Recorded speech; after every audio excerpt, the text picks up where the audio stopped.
Welcome back to another episode of crafttruck Tech Bites. We're here with Tim Smith again from Canon, the man with the plan. Nicest guy in the world, by the way. We're here to talk about two of the hottest products in mid-high level motion picture cinema, the C300 and the C500. The C300 is which body here in front of us? C300 is this one. This body. They look the same, right? Yeah, there's subtle but very important differences. Right. Give us the subtle differences between them. Subtle difference you're going to see in the handle. Yeah. Okay. This is your tell. If this is the handle, this is the handle. That handle is fixed, not removable, not the handle on here. Right. Because this is all my 4K stuff. Okay. So the cameras are based on the same frame, same design, same sensor. Right. What we do on the C500. Same sensor. Same sensor all the way down to the C100. Right. Same 4K sensor all the way across. Okay. But what we do in the 500 is we take the signal directly from the sensor, bypass any internal compression, and send a 4K signal out the back. So what kind of a recorder do you need? There's several on the market. Yeah. Kodak's. Yep. Kodak makes a really nice high-end piece. You've got the Gemini piece, which is really good. The AJA piece, I think, the specs are very good. I expect that on the market fairly soon. That looks like a really good challenger. Okay, so it has to be able to be compatible with Canon RAW. Right. What you're putting out here is a Canon RAW file, and it wants to see that Canon RAW file. Right. 4K sensor, Super 35 size. Super 35 size. So it's 25 millimeters wide by about 12.5 tall, roughly. There is actually 4,000 dots across by. Correct. Okay. Yes, there is. When we use it in a HD mode, on either camera, by the way. Yeah. I mean, so when we step this one down to HD, which you can do, then we're using all the pixels to create an HD image, not just kind of cropping in or throwing away images. So the sensor gets used completely in all of the cameras we use, all the way up to 4K. Price of the C300.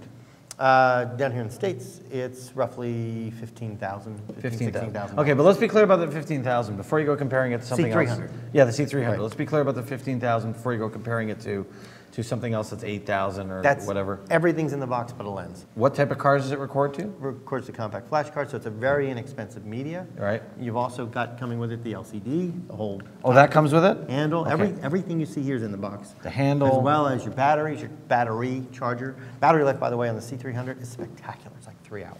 Okay, and on the C300, it's just storing it to 1920 by 1080? It's 1920 by 1080 at 50 megabit and a 422 compression to compact flash cards on board. So broadcast standard. Broadcast standard. Actually, our particular codec,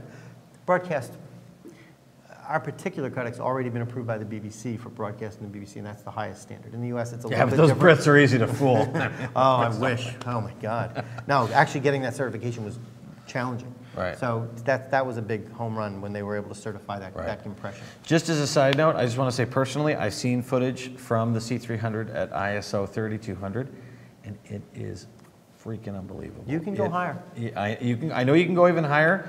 You can argue that at 6400 you start to see whatever. My point is, at 3200, you can pretty much shoot outdoors with street lights available, with practicals, with street light, and get phenomenal images. You can. And what I want to point out, though, I think which is unique about the way we create an image, is that on the C300, we don't debar the image. They're coming off the chip. We do it later. There's no fixed pattern noise to this, like in a conventional video camera.